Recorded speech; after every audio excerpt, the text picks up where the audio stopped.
আল্লামা শামসুল হক ফরিদপুর রহমতুল্লাহ আলাইহি প্রতিষ্ঠিত গওহরডাঙ্গা মাদ্রাসা। কত সুন্দর জামিয়া, সুবহানাল্লাহ।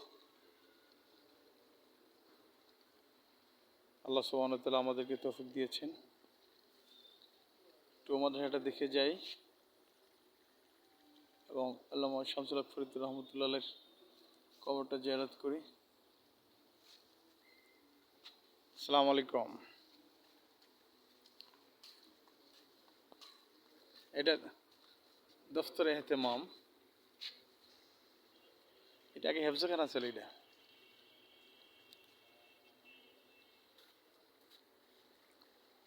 সামনে একটা পানির ফোয়ারা, এখানে পানি উঠতে থাকবে, সব উজু করবে, ছাত্ররা গোসল করে। আমাদের আসে হুজুরের কবরটা জিয়ারত করি। কত সুন্দর ফুল গাছ লাগাইছে, হ্যাঁ কি সুন্দর, কি সুন্দর গাছগুলো। কি গাছ আমাদের এগুলা, তাকাইলে চোখের জ্যোতি বাইরে যায়। কি সুন্দর গাছ। এখানে যারা শুয়ে আছে দিনের কত বড় বড় খাদেম, আল্লাহ তাদেরকে দুনিয়া বাদশাহী দান করছে, আখিরাতে বাদশাহী। ওই যে সামনে যে নেম বড় দেখা যায়, মুজাহিদে আজম, দেখছেন?